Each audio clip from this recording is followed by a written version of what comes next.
Hello everyone, my name is Amay और आज हम लोग एक नया चैप्टर स्टार्ट करने जा रहे हैं जिसका नाम है प्लेस ऑफ सप्लाई। तो सबसे पहले हम लोग आज जानेंगे हर लेक्चर की तरह कि प्लेस ऑफ सप्लाई पढ़ना जरूरी क्यों है, क्यों हम लोग प्लेस ऑफ सप्लाई पढ़ते हैं। तो सबसे पहले आप लोग जानते होंगे कि कोई भी जीएसटी में जैसे आईजीएसटी लगता है, कहीं पे सीजीएसटी एंड एसजीएसटी लगता है, कहीं पे सीजीएसटी और यूटीजीएसटी का लेवी होता है। तो कौन से सप्लाई में कौन सा लेवी होगा, ये कैसे डिटरमाइन होता है? ये प्लेस ऑफ सप्लाई के बेसिस पे ही डिटरमाइन होता है। ऐसा नहीं होता है कि आज सुबह उठे, आज मेरा मन करेगा, आज हम जितना सेल करेंगे सब पे सीजीएसटी एंड एसजीएसटी चार्ज कर देंगे।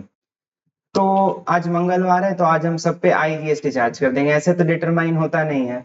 और ये डिटरमाइन करना क्यों जरूरी है? बिकॉज सीजीएसटी एंड एसजीएसटी हो या आईजीएसटी हो, इस पे स्टेट का सेटलमेंट डिपेंड करता है। कौन से स्टेट को कितना रेवेन्यू मिलेगा ये इस पे डिटरमाइन किया जाता है।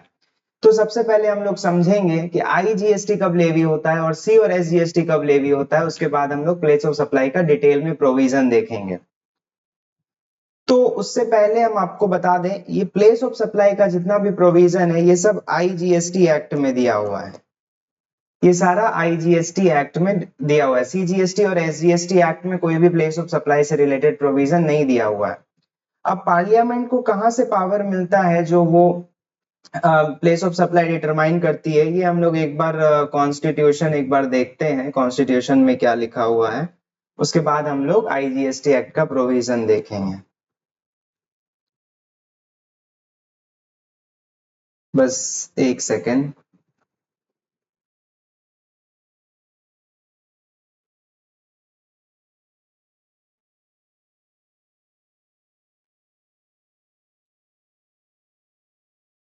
Article 269A, levy and collection of goods and services tax in course of interstate trade और कॉमर्स। इंटरस्टेट सप्लाई क्या होता है, इंटरस्टेट ट्रेड क्या होता है, ये अभी हम लोग समझेंगे। पर इसमें अगर आप एक चीज देखें, आर्टिकल 269A ऑफ कॉन्स्टिट्यूशन में यहाँ पे देखिए, पार्लियामेंट में by law formulate the principles for determining the place of supply and when a supply of goods और ऑफ सर्विसेज और both takes place in the course of interstate trade और commerce. तो parliament determine करेगी कि कब जो है place of supply, कैसे डिटरमाइन करेंगे, प्लेस ऑफ सप्लाई का प्रिंसिपल क्या होगा और कब कोई सप्लाई जो है इंटर स्टेट ट्रेड और कॉमर्स बोला जाएगा। तो पार्लियामेंट तो सीजीएसटी एक्ट भी बनाती है, पर सीजीएसटी एक्ट का एसजीएसटी एक्ट जो है रेप्लिका है, तो इसीलिए सीजीएसटी और एसजीएसटी में तो बस इंट्रा स्टेट ट्रांजेक्शन में सीजीएसटी और एसजीएसटी का लेवी होता है, इसीलिए सीजीएसटी एसजीएसटी एक्ट में नहीं दिया हुआ है। सारा जो है आपका ये कहाँ पे दिया हुआ है? ये आपका दिया हुआ है आईजीएसटी एक्ट में। तो हम लोग चलते हैं सीधा प्रोविजन देखते हैं कि आईजीएसटी कब लेवी होगा और सीजीएसटी और एसजीएसटी कब लेवी होगा। तो सबसे पहले हम लोग प्लेस ऑफ सप्लाई पढ़ने से पहले नेचर ऑफ सप्लाई पढ़ेंगे। नेचर ऑफ सप्लाई में ये बताया हुआ है कि इंटरस्टेट सप्लाई क्या होता है, इंट्रास्टेट सप्लाई क्या होता है। इंटरस्टेट होगा तो आईजीएसटी लगेगा, इंट्रास्टेट होगा तो सीजीएसटी एंड एसजीएसटी, या अगर यूटी में काम हो रहा है तो सीजीएसटी एंड यूटीजीएसटी का लेवी होगा। अब देखते हैं इंटरस्टेट सप्लाई क्या होता है। इंटरस्टेट सप्लाई वो होता है, अभी अगर इसको हम नोट्स में नहीं जाके यहाँ पे आपको दिखाएं, दो चीज जरूरी होता है नेचर ऑफ सप्लाई डिटरमाइन करने के लिए। वो दो चीज क्या है, एक बार आप देखिए। वो दो चीज है लोकेशन ऑफ सप्लायर और place of supply. Place of supply का शॉर्ट फॉर्म क्या हो जाएगा? पॉस, पी से प्लेस, ओ से ऑफ, एस से सप्लाई। लोकेशन ऑफ सप्लायर का क्या हो जाएगा? एलओएस। तो लोकेशन ऑफ सप्लायर, जो सप्लाई कर रहा है, जो सप्लायर है, उसका लोकेशन और place of supply, place of supply कहाँ पे है, इस दोनों के बेसिस पे हम लोग डिटरमाइन करेंगे कि सप्लाई इंटर स्टेट सप्लाई है या इंट्रा स्टेट सप्लाई है। तो location of supplier, basic rule यही है कि लोकेशन ऑफ सप्लायर और प्लेस ऑफ सप्लाई अगर अलग स्टेट में होगा, दो अलग अलग स्टेट, मान लीजिए एक बिहार हो गया, एक वेस्ट बंगाल हो गया, तो कौन सा सप्लाई हो जाएगा? Inter state. इस पे क्या लेवी हो जाएगा? इंटर स्टेट होने से आईजीएसटी का लेवी हो जाएगा। अब अगर एक हो गया आपका बिहार एक हो गया कोई दूसरा स्टेट, मान लीजिए वेस्ट बंगाल, दूसरा स्टेट भी हो सकता है, दूसरा यूनियन टेरिटरी भी हो सकता है। तो दो अलग अलग स्टेट में हो, एक स्टेट या एक यूनियन टेरिटरी में हो, तो वो क्या हो जाएगा, इंटर स्टेट सप्लाई। और अगर दोनों सेम स्टेट होता, मतलब ये भी बिहार होता, ये भी बिहार होता, ये भी वेस्ट बंगाल होता, ये भी वेस्ट बंगाल होता, मतलब लोकेशन ऑफ सप्लायर भी बिहार, प्लेस ऑफ सप्लाई भी बिहार, तो क्या हो जाता, दोनों अगर सेम स्टेट में होगा तो इंट्रा स्टेट। और इंट्रा स्टेट होने से क्या अलग हो जाएगा सर, इंट्रा स्टेट होने से यही अलग हो जाएगा कि सीजीएसटी और एसजीएसटी का लेवी हो जाएगा। अब आगे हम लोग समझते हैं, ये हो गया बेसिक रूल। तो इसमें क्या समझे, लॉस और पॉस। इसमें आप गौर किए होंगे, रेसिपिएंट का है लोकेशन से कोई फर्क नहीं पड़ा। क्या दो चीज देखिए, लोकेशन ऑफ सप्लायर, सप्लाई करने वाला कहाँ पे है, और प्लेस ऑफ सप्लाई कहाँ का है। तो लोकेशन ऑफ सप्लायर और प्लेस ऑफ सप्लाई दो ही चीज यहाँ पे मैटर करता है, जिससे मेरा डिटरमाइन होगा कि इंटर स्टेट सप्लाई है या इंट्रा स्टेट सप्लाई है। पर प्लेस ऑफ सप्लाई निकालने के लिए बहुत सारा केस में लोकेशन ऑफ रेसिपिएंट का जरूरी पड़ेगा। ऐसे हम लोग डिटेल में पढ़ेंगे प्लेस ऑफ सप्लाई प्रोविजन है क्या, पर वहां पे जरूरी पड़ेगा। पर वो एक बार अगर निकल गया तो दो ही चीज के बेसिस पे डिटरमाइन होगा कि इंटर स्टेट सप्लाई है या इंट्रा स्टेट सप्लाई है, मतलब लॉस और पॉस। एक स्टेट में है, एक यूटी में है, तो क्या होगा, इंट्रा स्टेट क्या लगेगा, सीजीएसटी और एसजीएसटी।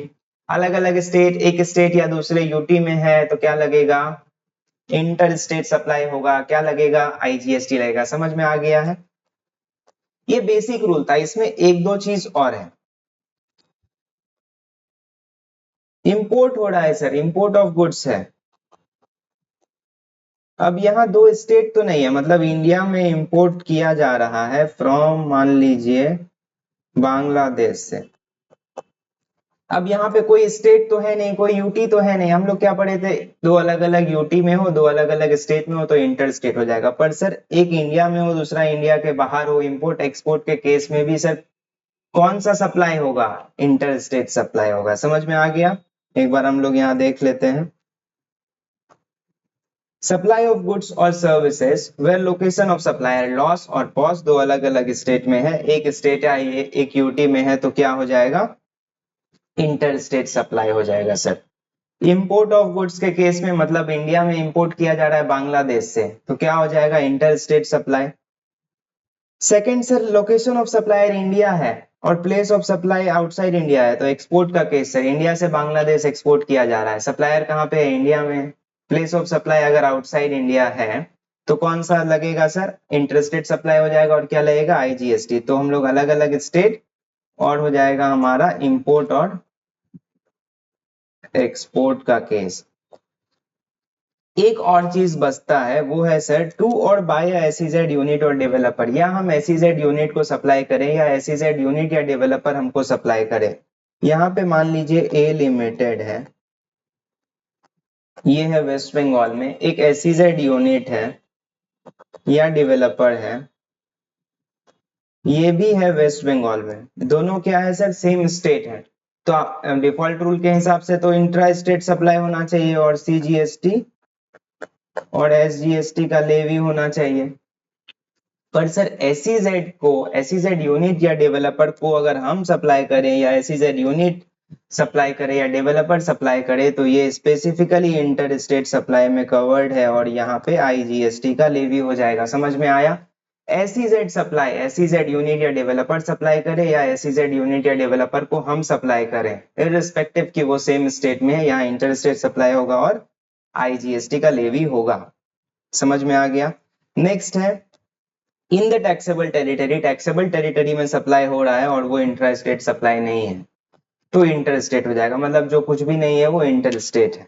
समझ में आ गया इंटर स्टेट क्या होता है, section 7 of IGST act, section याद रखने का कोई जरूरत नहीं है। सप्लाई कौन से दो अलग अलग स्टेट में हो रहा है, एक स्टेट या एक यूटी में हो रहा है, इंपोर्ट एक्सपोर्ट का केस है।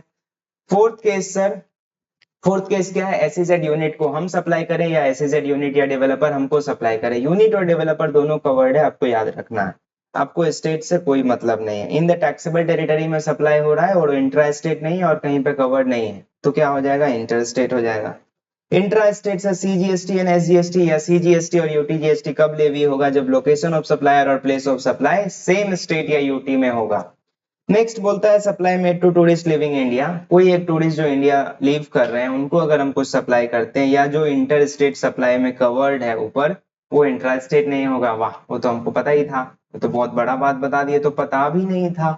ऊपर जब पढ़ ही लिए इंटर स्टेट में है तो वो इंट्रा स्टेट में क्यों ही आएगा। तो जैसे एसईजेड सप्लाई, इंपोर्ट, ये सब इंट्रा स्टेट सप्लाई नहीं होगा। तो इंट्रा स्टेट क्या होगा, जब सेम स्टेट में होगा। आपको इतना दिमाग लगाने का है ही नहीं, सेम स्टेट या यूटी में होगा तो इंट्रा, बाकी में इंटर। अब एक चीज समझिए, सप्लाई इन टेरिटोरियल वाटर्स। अब टेरिटोरियल वाटर्स के अंदर अगर सप्लाई होता है तो क्या होगा। टेरिटोरियल वाटर्स आप समझते हैं या नहीं समझते हैं? नहीं समझते हैं तो यहाँ पे एक बार देखिए सर, यहाँ पे इंडिया का जो बेसलाइन है, ये इंडिया का बेसलाइन है। यहाँ पे देखिए ये बेसलाइन है, यहाँ से 12 नॉटिकल माइल्स तक, ये 12 नॉटिकल माइल्स तक टेरिटोरियल सी है। यहाँ बेसलाइन से लेके 12 नॉटिकल माइल्स तक, तो बेसलाइन से 12 नॉटिकल माइल्स तक जो है, बेसलाइन ये हो गया एप्रोप्रिएट बेसलाइन, यहाँ से 12 नॉटिकल माइल्स तक। तो इस 12 नॉटिकल माइल्स के बीच में अगर सप्लाई हो रहा है तो उसके बारे में बताया है। अब सप्लाई 12 नॉटिकल माइल्स में हो रहा है, इसमें दो चीज हो सकता है, या तो सप्लायर ही उस 12 नॉटिकल माइल्स के अंदर में लोकेटेड हो, मतलब पानी में हो, बट बेसलाइन से 12 नॉटिकल माइल्स तक है। लोकेशन ऑफ सप्लायर जो है टेरिटोरियल वाटर में है, या place of supply territorial waters में आ रहा है। तो पर टेरिटोरियल वाटर्स कहाँ का लेंगे? प्लेस ऑफ सप्लाई तो सर कोई स्टेट का लेना पड़ेगा, तो कौन सा स्टेट का लेंगे? Then the location of supplier या प्लेस ऑफ सप्लाई, ऐसा अगर कोई केस है जहां पे सप्लायर का लोकेशन या प्लेस ऑफ सप्लाई दोनों में से कोई एक भी या दोनों आपका टेरिटोरियल वाटर्स के अंदर है। टेरिटोरियल वाटर्स कहां तक है? 12 nautical miles from appropriate baseline. India का जो एप्रोप्रिएट बेसलाइन है वहां से 12 नॉटिकल माइल्स तक टेरिटोरियल वाटर्स है। वहां अगर सप्लाई हो रहा है और वहां पे सप्लायर का लोकेशन या फिर place of supply territorial waters में है, तो उसको मान लिया जाएगा, डीम मतलब मान लिया जाएगा उस कोस्टल स्टेट या यूटी में जहां से where the nearest point of appropriate baseline is located. तो ये एप्रोप्रिएट बेसलाइन जहां पे लोकेटेड है, ये बेसलाइन जहां से नियरेस्ट लोकेटेड है जिस कोस्टल स्टेट या यूटी से, वही वही उसी जगह पे मान लिया जाएगा प्लेस ऑफ सप्लाई। समझ में आया? सप्लायर का लोकेशन या प्लेस ऑफ सप्लाई कहाँ पे है? आपका 12 नॉटिकल माइल्स के अंदर में टेरिटोरियल वाटर्स में। तो जिस भी जगह, जिस भी कोस्टल स्टेट या यूटी में वो एप्रोप्रिएट बेसलाइन नियरेस्ट लोकेटेड है, वही हो जाएगा प्लेस ऑफ सप्लाई। ये आपका प्लेस ऑफ सप्लाई का सेक्शंस है 10, 11, 12, 13, 14, 14 है। इसको हम लोग बाद में डिटेल में तो एक एक करके पढ़ेंगे, एक बार देख लेते हैं। 10 बोलता है sir place of supply of goods, 10 और 11 गुड्स के बारे में बताता है। 10 तब जब इंपोर्ट और एक्सपोर्ट के अलावा है, 11 जो बच गया इंपोर्ट और एक्सपोर्ट, 12 और 13 सप्लाई ऑफ सर्विस है। 12 में है जब दोनों इंडिया में हो, मतलब सप्लायर और रेसिपिएंट इंडिया में हो। ध्यान रखिएगा आप रेसिपिएंट के ऊपर, क्योंकि अब प्लेस ऑफ सप्लाई डिटरमाइन करने जा रहे हैं। तो सप्लायर और रेसिपिएंट दोनों इंडिया में है तो 12 अप्लाई होगा। सप्लायर और रेसिपिएंट दोनों में से कोई भी एक अगर इंडिया से बाहर है तो 13 अप्लाई होगा। तो 10, 11, 12, 13 अभी आप देखिए, 14, 14 ये बाद में देखेंगे। 10 में क्या था sir? Place of supply of goods other than import और एक्सपोर्ट। 11 में जो बच गया इंपोर्ट और एक्सपोर्ट ऑफ गुड्स। 12 में सर जब सप्लायर और रेसिपिएंट दोनों इंडिया में लोकेटेड है। 13 में से जब दोनों में से कोई एक इंडिया से बाहर है। ठीक है, एक एक करके देखते हैं। सेक्शन 10 से हम लोग शुरू करेंगे। सेक्शन 10 क्या था सर?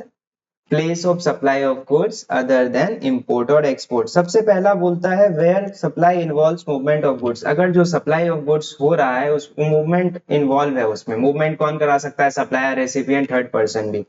अगर मूवमेंट इन्वॉल्व है सर तो प्लेस ऑफ सप्लाई क्या हो जाएगा? प्लेस ऑफ सप्लाई हो जाएगा लोकेशन ऑफ गुड्स। गुड्स का लोकेशन जब मूवमेंट टर्मिनेट हुआ है डिलीवरी के लिए, जिस टाइम पे मूवमेंट खत्म हुआ रेसिपिएंट को डिलीवरी के लिए, उसी जगह का लोकेशन को, जो गुड्स जिस लोकेशन पे है उस टाइम पे, वही हो जाएगा place of supply.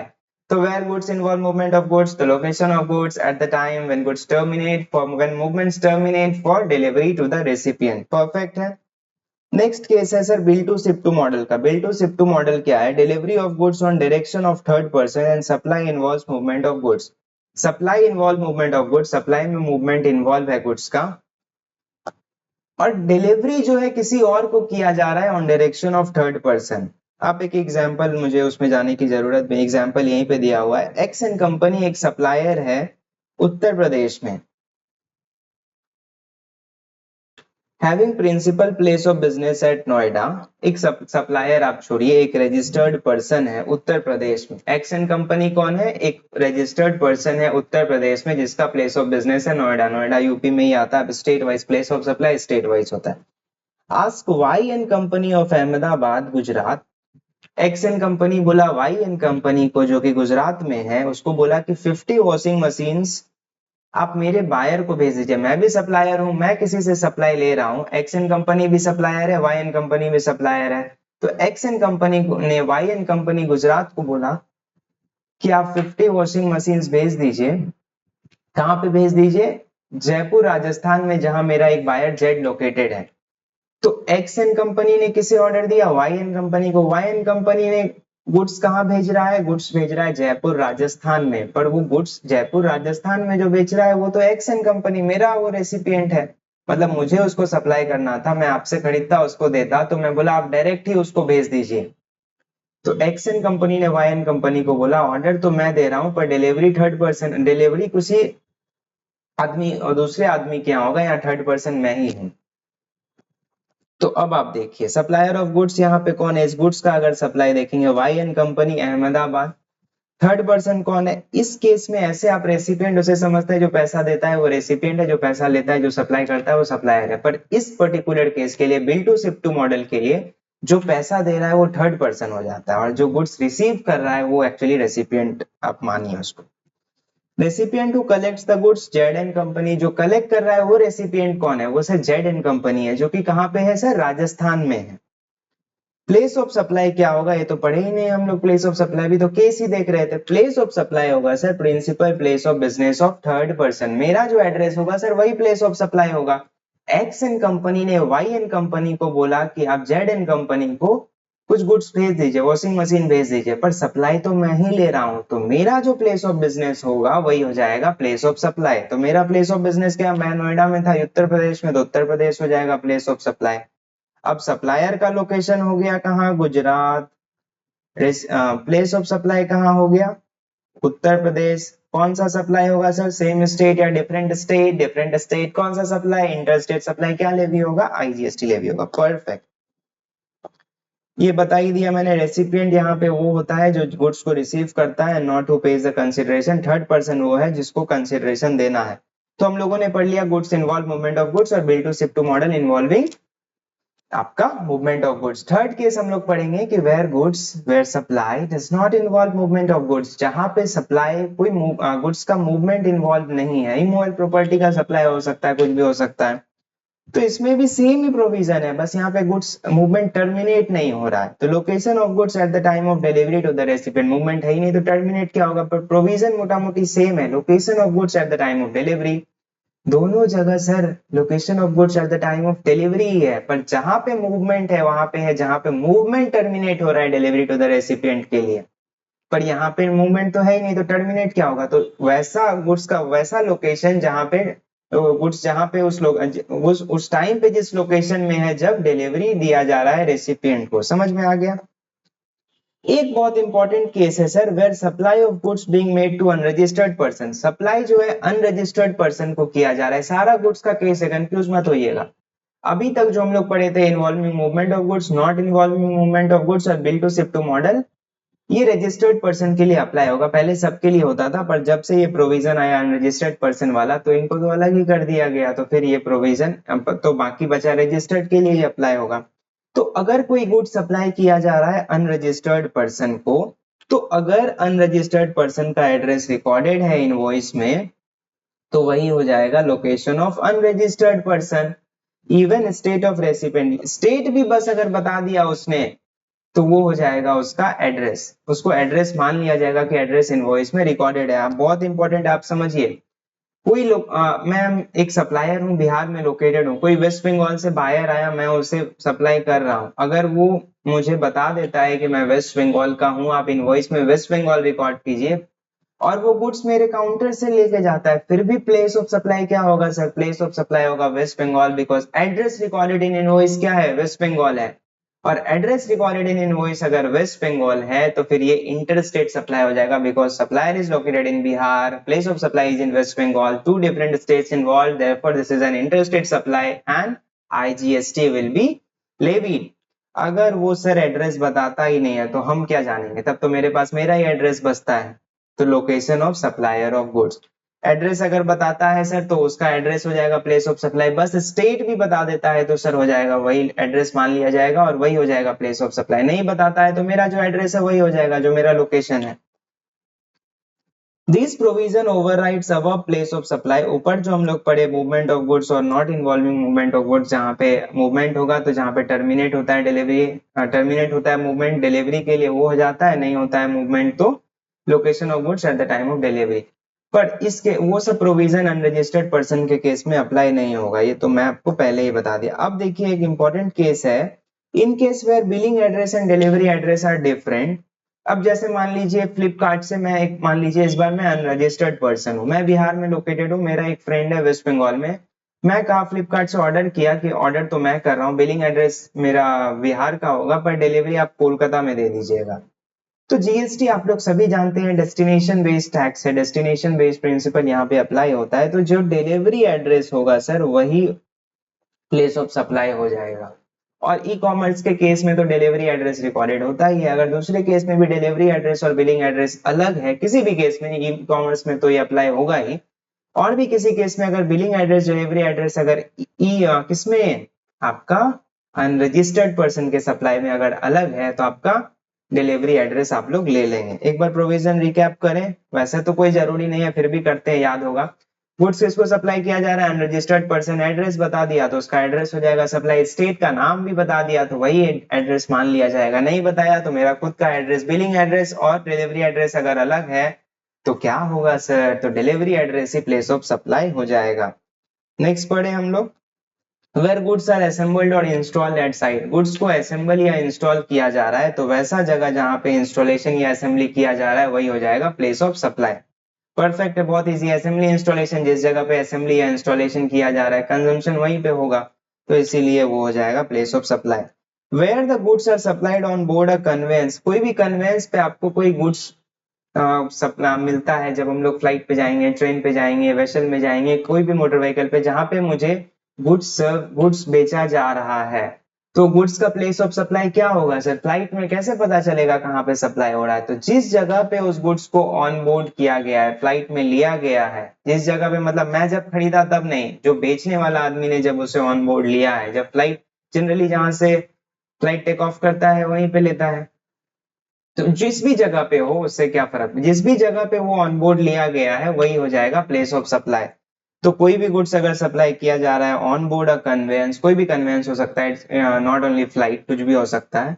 Location at which goods are taken on board, तो जिस लोकेशन पे ऑन बोर्ड लिया गया है वो हो जाएगा प्लेस ऑफ सप्लाई। एक बार रिवाइज कर ले, goods in supply involve movement of goods, तो मूवमेंट ऑफ गुड्स अगर इन्वॉल्व है तो जहां पे मूवमेंट टर्मिनेट होता है डिलीवरी के लिए रेसिपिएंट को, वो जगह उस लोकेशन, वही लोकेशन हो जाएगा place of supply. Bill to ship to delivery of goods on direction of third person, और supply involve movement of goods, supply involve movement of goods और delivery of goods on direction of, किसी third person के direction में goods को deliver किया जा रहा है और सप्लाई में मूवमेंट इन्वॉल्व है तो क्या हो जाएगा, principal place of business of third person. Where supply does not involve movement of goods, the location of goods at the time of delivery. Unregistered person, कितना बार पढ़ लिए, लोकेशन ऑफ अनरजिस्टर्ड पर्सन, अगर state भी बताया है तो भी हो जाएगा, लोकेशन ऑफ सप्लायर अगर नहीं बताया है तो बिलिंग एड्रेस डिलीवरी एड्रेस अलग है तो डिलीवरी एड्रेस। असेंबली और इंस्टॉलेशन एट साइट हो रहा है तो प्लेस ऑफ इंस्टॉलेशन और assembly of goods, goods supply हो रहा है ऑन बोर्ड अ कन्वेंस तो जहां पे गुड्स को ऑन बोर्ड किया गया था वही हो जाएगा प्लेस ऑफ सप्लाई। परफेक्ट है, तो ये प्लेस ऑफ सप्लाई प्रोविजन क्या चीज का था सर, गुड्स का था। कब था, जब इंपोर्ट और एक्सपोर्ट के अलावा गुड्स का सप्लाई होता है, तो ये प्रोविजन हमारा खत्म हो गया, 6 प्रिंसिपल्स था, याद तो हो ही गया होगा आपको, फिर भी एक बार और देखिएगा तो याद हो जाएगा। इंपोर्ट और एक्सपोर्ट के अलावा हम लोग पढ़े थे तो इंपोर्ट और एक्सपोर्ट भी पढ़ना होगा। इंपोर्ट के केस में सर लोकेशन ऑफ इंपोर्टर, अगर मैं कुछ गुड्स इंडिया से बाहर से इंपोर्ट कर रहा हूँ, मान लेते हैं कोई भी बांग्लादेश, कनाडा, यूएस, कहीं से भी मैं इंपोर्ट कर रहा हूँ तो मेरा जो लोकेशन है, इंपोर्टर का जो लोकेशन है वही हो जाएगा। एक्सपोर्ट के केस में सर बाहर जहां पे मैं भेज रहा हूँ वो हो जाएगा लोकेशन, आउटसाइड इंडिया हो जाएगा प्लेस ऑफ सप्लाई।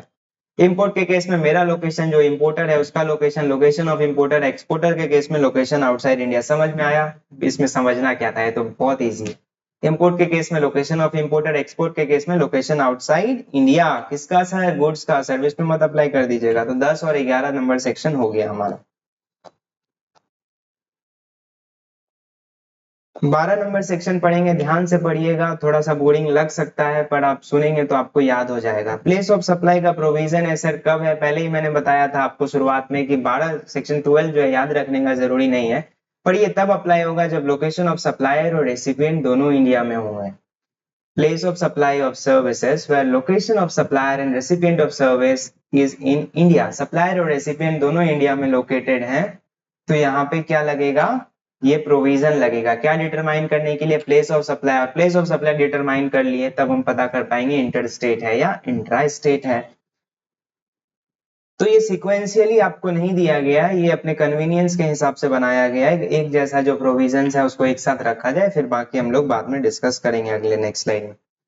तो अभी क्या है, अभी जो हम लोग डिस्कस करेंगे इसमें रेसिपिएंट कैसा है। रेसिपिएंट ऑफ सप्लाई, जो सर्विस का रेसिपिएंट है वो रजिस्टर्ड है या अनरजिस्टर्ड है, इसके ऊपर डिपेंड करता है प्लेस ऑफ सप्लाई प्रोविजन। अभी जो जितना हम लोग प्रोविजन डिस्कस करेंगे, ये 6 प्रोविजन जो अभी हम लोग डिस्कस करेंगे प्लेस ऑफ सप्लाई का, इसमें क्या है, रेसिपिएंट का रजिस्टर्ड होने या रजिस्टर्ड नहीं होने से प्लेस ऑफ सप्लाई का प्रोविजन पे फर्क पड़ता है, इसलिए इसको हम लोग एक बार देखेंगे। क्या क्या सप्लाई है sir? Default provision, training and performance, passenger transportation, insurance, organisation. ये 5 ही हुआ, एक और है इसमें, ट्रांसपोर्टेशन ऑफ गुड्स। 6 प्रोविजन है। तो डिफॉल्ट प्रोविजन जहां पे कोई स्पेशल प्रोविजन नहीं लगेगा तो क्या डिफॉल्ट लगेगा? दूसरा ट्रेनिंग एंड परफॉर्मेंस, तीसरा passenger transportation, transportation of passenger, transportation of goods, insurance और ऑर्गेनाइजेशन ऑफ एन इवेंट। इसका एक निमोनिक है, पहले हम लोग प्रोविजन देखते हैं तब आएंगे हम लोग इस पे। डिफॉल्ट प्रोविजन सर, कोई भी नीचे जितना स्पेसिफिक प्रोविजन दिया हुआ है अगर ये अप्लाई नहीं होगा तो अगर रेसिपिएंट रजिस्टर्ड है तो लोकेशन ऑफ रजिस्टर्ड पर्सन ही हो जाएगा प्लेस ऑफ सप्लाई। रेसिपिएंट क्या है? रजिस्टर्ड है सर, तो लोकेशन ऑफ रजिस्टर्ड पर्सन ही हो जाएगा प्लेस ऑफ सप्लाई। अदर्स अगर रजिस्टर्ड नहीं है तो अगर उनका एड्रेस पता है तो लोकेशन ऑफ रेसिपिएंट ही हो जाएगा। अगर एड्रेस नहीं पता है तो क्या बचता है सर? लोकेशन ऑफ सप्लायर ही। और क्या बचा? और तो कुछ पता ही नहीं हो सकता है। तो डिफॉल्ट प्रोविजन क्या है? अगर रजिस्टर्ड पर्सन को सप्लाई कर रहे हैं तो उनका एड्रेस, रजिस्टर्ड नहीं है फिर भी अगर एड्रेस ऑन रिकॉर्ड है तो उनका एड्रेस, अगर नहीं है तो क्या बचता है? फिर तो अपना ही एड्रेस है, अपने ही एड्रेस पे प्लेस ऑफ सप्लाई कर देंगे।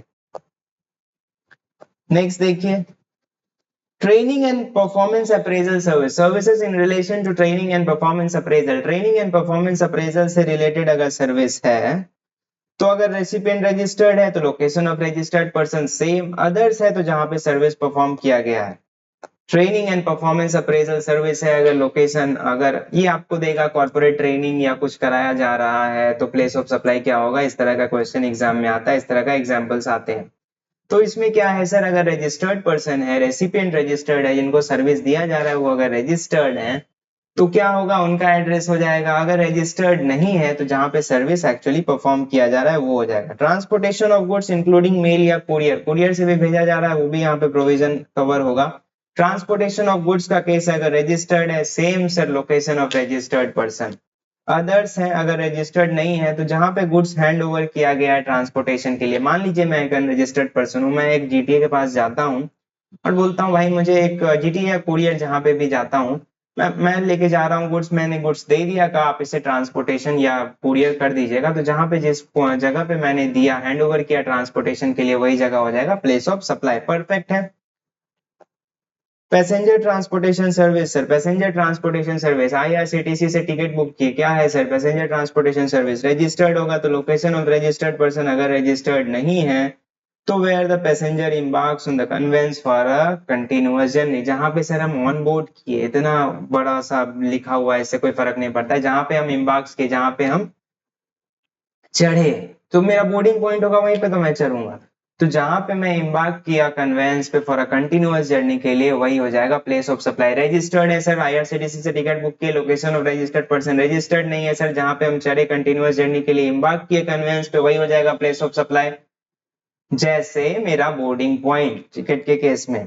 रिटर्न जर्नी अगर है सर, मैं जाने आने दोनों का टिकट एक साथ बना लिया हूं, उससे कोई फर्क नहीं पड़ता, आने वाला टिकट अलग काउंट होगा और फिर जहां पे चढ़ूंगा वो हो जाएगा प्लेस ऑफ सप्लाई। एक साथ हो जाएगा तो सर जहां से मैं ऑन बोर्ड करूंगा उसी जगह उसी स्टेट को सब कुछ मिल जाता जब फर्स्ट ऑन बोर्ड कर रहा हूं मैं, पर रिटर्न टिकट में सर तो उधर से हो रहा है, तो इसीलिए रिटर्न टिकट को सेपरेट टिकट माना जाएगा। एक साथ लिए हैं तो भी कोई फर्क नहीं पड़ता है। तो जहां पे मैं वापसी में भी ऑन बोर्ड करूंगा वो जगह हो जाएगा। जाने टाइम में जब मैं इधर से ऑन बोर्ड किया और आने टाइम में जहां पे मैं फिर से ऑन बोर्ड किया आने के लिए, वो हो जाएगा प्लेस ऑफ सप्लाई। रजिस्टर्ड हो तो सर कोई फर्क ही नहीं पड़ता है, लोकेशन ऑफ रजिस्टर्ड पर्सन ही हो जाएगा। पॉइंट ऑफ एम्बार्केशन नहीं है तो डिफॉल्ट प्रोविजन लगा देंगे, जहां पे मैं चढ़ूंगा वो पता ही नहीं है तो डिफॉल्ट प्रोविजन में जाइए। रजिस्टर्ड पर्सन में तो ऐसे अप्लाई ही नहीं होगा एम्बार्केशन वाला। तो अदर अदर के केस में वहां पे क्या दिया हुआ था, अगर ऑन रिकॉर्ड है रेसिपिएंट का एड्रेस तो वो हो जाएगा, नहीं तो लोकेशन ऑफ सप्लायर हो जाएगा। इंश्योरेंस सर्विस बिना एड्रेस का हो सकता है क्या सर? इंश्योरेंस सर्विस रजिस्टर्ड है तो लोकेशन ऑफ रजिस्टर्ड पर्सन, सबको ही आप रजिस्टर्ड जहां पे भी है लोकेशन ऑफ रजिस्टर्ड पर्सन ही होगा। अदर्स के केस में location of recipient of service on record of supplier. Insurance में तो सर एड्रेस रहता ही है, तो रजिस्टर्ड है तो रजिस्टर्ड पर्सन का, अदर है तो नहीं है अगर रजिस्टर्ड तो फिर भी location of recipient of service, और इसमें एड्रेस ऑन रिकॉर्ड रहता ही है रेसिपिएंट का। तो जहां पे आपका रेसिपिएंट का एड्रेस है ऑन रिकॉर्ड वही हो जाएगा, तो ओवरऑल लोकेशन ऑफ रेसिपिएंट ही हो जाएगा। इसका लास्ट केस देखिए sir, organisation of any event. कोई भी इवेंट है, cultural, artistic, specific, sporting, scientific, educational, entertainment, book fair where, जो भी है, कोई भी इवेंट को ऑर्गेनाइज करने का सर्विस है या service ancillary to organise, organise करने से एंसिलियरी रिलेटेड जो सर्विस है, या इस इवेंट का स्पॉन्सरशिप। तीन चीज सर, सर्विस को ऑर्गेनाइज करना, ऑर्गेनाइज कर सर्विस को ऑर्गेनाइज नहीं, इवेंट को ऑर्गेनाइज करना। ऑर्गेनाइजेशन ऑफ इवेंट कैसा event, cultural, artistic, sporting, scientific, educational, कुछ भी सर, उससे एंसिलियरी जो सर्विस है। और तीसरा इस इवेंट से रिलेटेड जो है आपका स्पॉन्सरशिप। तो तीन सर्विस का वर्ड है sir, registered person, location of registered person, other के केस में जहां पे इवेंट हुआ है। रजिस्टर्ड पर्सन है sir, location of registered person, other case में जहां पे इवेंट एक्चुअली हेल्ड हुआ है। अगर इवेंट इंडिया से बाहर हुआ है तो फिर लोकेशन ऑफ रेसिपिएंट ही हो जाएगा, इंडिया से बाहर हम प्लेस ऑफ सप्लाई नहीं दिखाएंगे। तो रजिस्टर्ड है सर, तो सारे केस में 6 का 6 केस में सर रजिस्टर्ड है तो location of registered person, registered नहीं है तो ऑर्गेनाइज। इवेंट वाले केस में इवेंट का एडमिशन यहाँ कवर नहीं है, उसका सेपरेट प्रोविजन है, मतलब टिकट विकेट जो based. Organisation service, services ancillary to organisation और असाइनिंग ऑफ स्पॉन्सरशिप, इससे रिलेटेड स्पॉन्सरशिप सर। तो लोकेशन ऑफ रजिस्टर्ड पर्सन है तो रजिस्टर्ड पर्सन का एड्रेस, अगर रजिस्टर्ड पर्सन नहीं है तो जहां पे इवेंट एक्चुअली हेल्ड हुआ है, और अगर इवेंट इंडिया से बाहर हुआ है तो रेसिपिएंट का ही एड्रेस हो जाएगा प्लेस ऑफ सप्लाई। एक से ज्यादा स्टेट में हुआ है सर तो कॉन्ट्रैक्ट में जैसा है वैसे हर स्टेट में बांट दीजिए, नहीं है तो रूल्स में बताया जाएगा, कोई प्रॉब्लम नहीं है। 6 का 6 देख लिए। डिफॉल्ट प्रोविजन, रजिस्टर्ड पर्सन होने से तो सब में लोकेशन ऑफ रजिस्टर्ड, अदर होने से लोकेशन ऑफ रेसिपिएंट नहीं दिया हुआ है तो address of supplier. Training and performance में सर रजिस्टर्ड नहीं होने से क्या होगा, जहां पे सर्विस दिया हो, यही तो सर्विस जहां पे दिए हो तो पता ही है। तो कंज्यूम, आप कंज्यूम का प्रिंसिपल अप्लाई तब करिए ना कि कंज्यूम तो सर्विस वहीं पे होगा जहां पे सर्विस दिया गया। ट्रांसपोर्टेशन ऑफ गुड्स सर, अगर रजिस्टर्ड नहीं है तो, रजिस्टर्ड नहीं है तो सर जहां पे गुड्स हैंड ओवर किए ट्रांसपोर्टेशन के लिए। पैसेंजर ट्रांसपोर्टेशन रजिस्टर्ड नहीं है तो जहां पे हम एम्बार्क किए कंटिन्यूअस जर्नी के लिए। इंश्योरेंस से रजिस्टर्ड नहीं है तो भी सर एड्रेस आपका पता ही है तो वही एड्रेस हो जाएगा। इवेंट के केस में सर जहां पे इवेंट हुआ है, इवेंट अगर इंडिया से बाहर हुआ है तो लोकेशन ऑफ रेसिपिएंट। 6 सर्विस हम लोग कवर कर लिए। अब नेक्स्ट हम लोग आते हैं, अब रजिस्टर्ड एंड रजिस्टर्ड का कोई खास फर्क नहीं है, उस 6 सर्विस और उसका निमोनिक आपको दिखाना था, ये याद रखिएगा। मोटा मोटी आधा आपका प्लेस ऑफ सप्लाई ऐसे ही कवर हो जाएगा। एक इवेंट में परफॉर्म करने के लिए डिफॉल्ट ट्रेनिंग करने ट्रेन से जा रहे हैं और टिकट के साथ इंश्योरेंस भी लिया है, आईआरसीटीसी से टिकट के साथ इंश्योरेंस भी कर देती है, दूसरे थर्ड पार्टी से करवाती है। तो इसका निमोनिक है, एक इवेंट में परफॉर्म करने के लिए, इवेंट में परफॉर्म करना है तो ट्रेनिंग तो करना ही होगा। ट्रेनिंग करने के लिए, डिफॉल्ट ट्रेनिंग करने के लिए, हम लोग सब इवेंट में परफॉर्म करते रहते हैं तो उसके लिए डिफॉल्ट ट्रेनिंग करने जा रहे हैं। किससे जा रहे हैं, ट्रेन से जा रहे हैं और टिकट के साथ इंश्योरेंस भी लिया है। ट्रेन में सर ट्रेन से दो है, एक पैसेंजर ट्रांसपोर्टेशन सर्विस, एक ट्रांसपोर्टेशन ऑफ गुड्स। दो इवेंट से ऑर्गेनाइजेशन ऑफ इवेंट, परफॉर्म से ट्रेनिंग और परफॉर्म का एक साथ ले लीजिए। Training and performance appraisal, default का डिफॉल्ट प्रोविजन, इंश्योरेंस का इंश्योरेंस सर्विस। परफेक्ट है सर, इसको याद कर लीजिए, कोई दिक्कत नहीं है। नेक्स्ट हम लोग पढ़ते हैं अभी वही कंटिन्यू हो रहा है सर, सेक्शन 12 भी, जब लोकेशन ऑफ सप्लायर और रेसिपिएंट इंडिया में है। नेक्स्ट है sir service directly in relation to an immovable property. से क्वेश्चंस आपके बहुत सारे आते हैं। Service directly in relation to an immovable property, कोई इमूवेबल प्रॉपर्टी है, कोई बिल्डिंग है, कोई घर है, जो इमूवेबल प्रॉपर्टी है उससे डायरेक्टली रिलेटेड कोई सर्विस दे रहे हैं सर, जैसे आर्किटेक्ट का सर्विस, इंटीरियर डेकोरेटर्स का service, surveyor, engineer and other related expert और रियल एस्टेट एजेंट्स का सर्विस, ये सब कोई सर्विस है इमूवेबल प्रॉपर्टी से जो डायरेक्टली रिलेटेड है। सेकंड है, इस सारा इमूवेबल प्रॉपर्टी से रिलेटेड ही है, बस 4-5 पार्ट में हमने आपको यहाँ पे दिया है। Any service provided by way of grant of right to use immovable property or for carrying out or coordination of construction work के लिए, या right to use immovable property का राइट टू यूज ग्रांट कर रहे हैं, और for carrying out coordination of construction work, सब directly ही इमूवेबल प्रॉपर्टी से रिलेटेड है। Lodging accommodation by a hotel, inn, guest house, home stay, club, camp site, house boat vessel, house boat vessel भी याद रखिएगा जो लॉजिंग के लिए यूज हो रहा है। तो lodging sir, lodging accommodation, hotel accommodation, inn, guest house, ये सब में जो एकोमोडेट कर रहे हैं इसका भी प्लेस ऑफ सप्लाई यहीं से कवर होगा sir. Accommodation in any immovable property for organising any, accommodation कर रहे हैं कोई इमूवेबल प्रॉपर्टी में, यहाँ पे तो रहने के लिए कर रहे थे, यहाँ पे रहना मेन पर्पस नहीं है, पर फंक्शन ऑर्गेनाइज करना, शादी है सर, बिजनेस फंक्शन है, कोई भी फंक्शन है by whatever name called, और इससे एंड एनी अदर एकोमोडेशन, और एकोमोडेशन से रिलेटेड जो सर्विस होगा, और कोई भी एंसिलियरी सर्विस ये सब से रिलेटेड, तो आप इमूवेबल प्रॉपर्टी से रिलेटेड सर्विस होगा, जैसे सर्वेयर्स, इंजीनियर्स, आर्किटेक्ट सर, रहना और फंक्शन ऑर्गेनाइज करना, उसका राइट टू यूज करना, ये सब जो भी है सर सब इसमें कवर होगा। इसका सर रजिस्टर्ड अनरजिस्टर्ड से यहाँ पे अब कोई फर्क नहीं पड़ेगा। आप देखिए, आप अगर जहां पे इमूवेबल प्रॉपर्टी बोट या वेसल लोकेटेड या इंटेंडेड टू बी लोकेटेड है, तो लोकेशन ऑफ इमूवेबल प्रॉपर्टी ही हो जाएगा यहाँ पे प्लेस ऑफ सप्लाई। जिस जगह पे इमूवेबल प्रॉपर्टी लोकेटेड है वही हो जाएगा प्लेस ऑफ सप्लाई। आप सर वेस्ट बंगाल के रजिस्टर्ड पर्सन है, आप बिहार में आते हैं, होटल में रहते हैं, तो बिहार ही हो जाएगा place of supply, because location of immovable property, location of that hotel is in Bihar. आप रजिस्टर्ड पर्सन है नहीं है उससे कोई फर्क नहीं पड़ता है। प्लेस ऑफ सप्लाई क्या हो जाएगा, where the immovable property is located और इंटेंडेड टू बी लोकेटेड। अगर सर इमूवेबल प्रॉपर्टी इंडिया से बाहर लोकेटेड है तब लोकेशन ऑफ रेसिपिएंट हो जाएगा। बाहर हम प्लेस ऑफ सप्लाई नहीं करेंगे, हम दोनों यहाँ लोकेटेड है, बाहर में क्यों सप्लाई होगा भाई।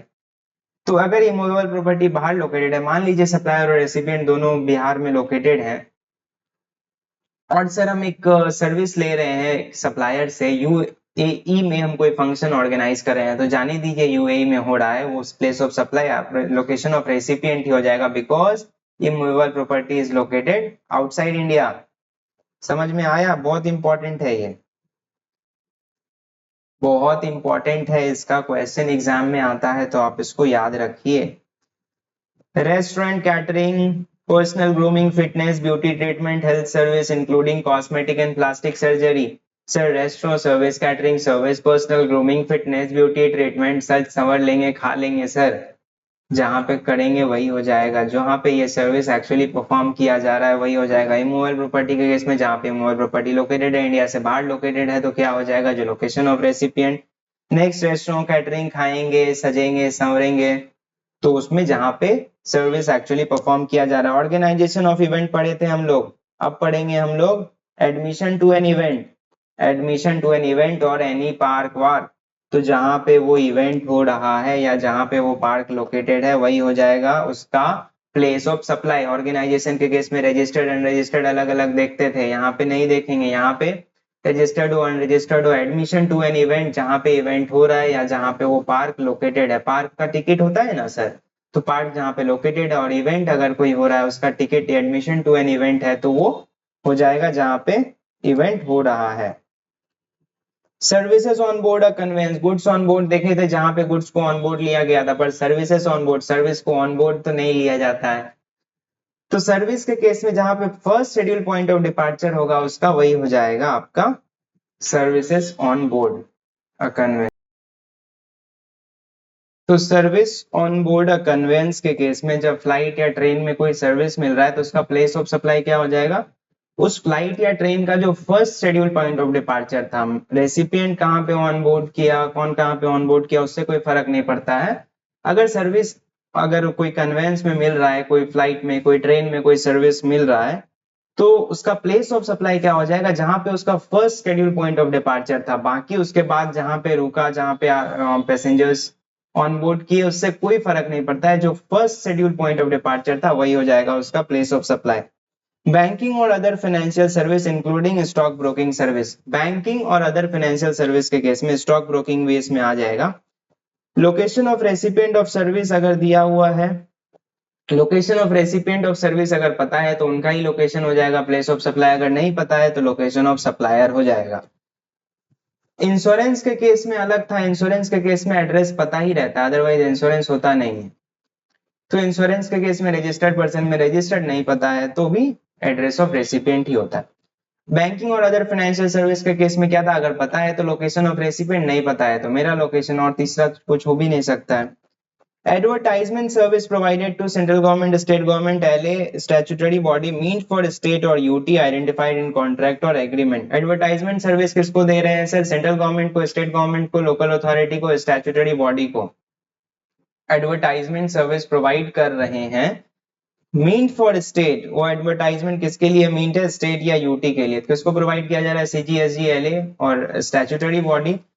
और कौन से स्टेट के लिए प्रोवाइड कर रहे हैं, वो कॉन्ट्रैक्ट में आइडेंटिफाइड है। तो ईच ऑफ स्टेट्स और यूटी में ले लीजिए, जो कॉन्ट्रैक्ट में बताया हुआ है उस स्टेट में डिवाइड कर लीजिए। लास्ट है टेलीकम्युनिकेशन सर्विस, ये लास्ट प्लेस ऑफ सप्लाई का प्रोविजन है इसमें। जब सप्लायर और रेसिपिएंट दोनों इंडिया में लोकेटेड हैं तो ये लास्ट केस है। टेलीकम्युनिकेशन सर्विस, टेलीकम्युनिकेशन सर्विस अगर fix telecommunication line, lease circuit, internet circuit कुछ के द्वारा प्रोवाइड किया जा रहा है, fixed line, fix circuit, cable, dish के थ्रू प्रोवाइड किया जा रहा है, तो ये डिवाइस जहां पे इंस्टॉल किया हुआ उसी लोकेशन को ले लेंगे प्लेस ऑफ सप्लाई। तो ये डिवाइस जहां पे इंस्टॉल किया हुआ है टेलीकम्युनिकेशन सर्विस के केस में, जहां पे ये फिक्स्ड कम्युनिकेशन लाइन, ये केबल, ये डिश, ये एंटीना जहां पे इंस्टॉल किया गया है, वो डिवाइस जहां पे इंस्टॉल किया गया है वही हो जाएगा प्लेस ऑफ सप्लाई, उसी का लोकेशन हो जाएगा place of supply. Mobile connection postpaid basis, postpaid basis में एड्रेस होता है तो पोस्टपेड बेसिस में लोकेशन ऑफ बिलिंग एड्रेस ही हो जाएगा मेरा place of supply.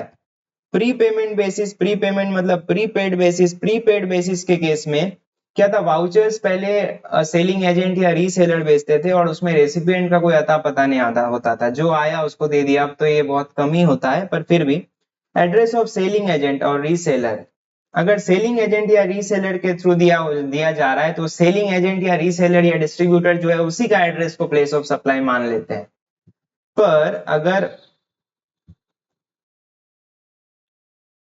where services are provided through ये and location where prepayment is received or where vouchers are sold, तो जहां पे, और नेक्स्ट केस में जहां पे ये पैसा मिलता है, जहां पे इस location where prepayment is received और वाउचर्स, अगर फाइनल सब्सक्राइबर को सेल हो गया तो मेरा क्या हो जाएगा, तो जहां पे प्री पेमेंट रिसीव हुआ वही हो जाएगा। परफेक्ट है। सर्विस प्रोवाइड कर रहे हैं सेलिंग एजेंट या रीसेलर के थ्रू तो उनका एड्रेस, और जब service provided by any person, अगर हम फाइनल सब्सक्राइबर को प्रोवाइड कर रहे हैं तो क्या हो जाएगा मेरा प्लेस ऑफ सप्लाई, जहां पे जिस लोकेशन पे मुझे पैसा मिला है। इंटरनेट बैंकिंग के थ्रू पैसा मिला है, इलेक्ट्रॉनिक मोड के थ्रू पैसा मिला है, तो location of recipient of service on record of supplier. अगर इंटरनेट बैंकिंग के थ्रू मिला है, अगर इलेक्ट्रॉनिक मोड से पैसा मिला है, तो मेरा जो लोकेशन रेसिपिएंट का दिया हुआ है वही हो जाएगा मेरा place of supply. Other case में मेरा इन सब के अलावा, टेलीकम्युनिकेशन सर्विस में इन सब के अलावा, the address of recipient as per record of supplier, recipient का जो एड्रेस रिकॉर्ड, अगर एड्रेस रिकॉर्ड पे है ही नहीं तो मेरा ही एड्रेस हो जाएगा। इमूवेबल प्रॉपर्टी के केस में, एडवर्टीजमेंट सर्विस के केस में, लीज सर्किट के केस में, मतलब टेलीकम्युनिकेशन वाला lease circuit, advertisement to CGSG, UT, LA, sorry UT नहीं, सीजीएसजी, एलए और आपका स्टैट्यूटरी बॉडी जो था उसके केस में क्या था, अगर इन तीनों के केस में, इमूवेबल प्रॉपर्टी, एडवर्टीजमेंट और लीज सर्किट के केस में, अगर एक से ज्यादा स्टेट या यूटी इन्वॉल्व है तो जैसा कॉन्ट्रैक्ट एग्रीमेंट में होगा वैसा कर देंगे, वैसा ईच स्टेट में डिवाइड कर देंगे। अगर नहीं होगा तो एज पर रूल्स हो जाएगा। टेलीकम्युनिकेशन को एक बार, टेलीकम्युनिकेशन ऐसे इतना इंपॉर्टेंट है नहीं, फिर भी एक बार देख लेते हैं। फिक्स टेलीकम्युनिकेशन लाइन के थ्रू है तो जहां पे वो डिवाइस इंस्टॉल किया गया है वही हो जाएगा। Pre post page basis, billing address, pre payment basis, अगर रीसेलर या सेलिंग एजेंट के थ्रू बेचा जा रहा है तो उनका एड्रेस, और अगर कोई फाइनल सब्सक्राइबर को बेच रहा है तो जिस जगह पे उसको पैसा मिला है वो हो जाएगा। इंटरनेट बैंकिंग के थ्रू, इलेक्ट्रॉनिक मोड के थ्रू मिला है तो location of recipient of service. Other case, अगर एड्रेस ऑन रिकॉर्ड है तो उसका एड्रेस ले लीजिए, रेसिपिएंट का नहीं है तो अपना ही ले लीजिए, सिंपल है। यहाँ पे हम लोग का प्लेस ऑफ सप्लाई का प्रोविजन मतलब 10, 11, 12 कवर होता है। तो आज हम लोग पढ़े इंटर स्टेट सप्लाई क्या होता है, इंटर स्टेट होगा तो आईजीएसटी लगेगा। इंट्रा स्टेट क्या होता है, उसके अलावा हम लोग पढ़े place of supply of goods other than import और एक्सपोर्ट। उसके बाद हम लोग पढ़े place of supply of goods in case of import and export. उसके बाद पढ़े place of supply of service where location of recipient and supplier both are located in India. तो रेसिपिएंट और सप्लायर जब इंडिया में लोकेटेड थे तो place of supply का प्रोविजन कैसे होगा।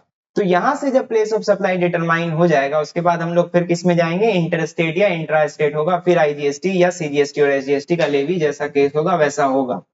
इसके बाद हमारा मेन एक प्रोविजन बच जाता है जब लोकेशन ऑफ सप्लायर या रेसिपिएंट दोनों में से कोई एक इंडिया से बाहर होंगे तब कैसे डिटरमाइन करेंगे, और एक दो छोटा मोटा प्रोविजन बच जाता है।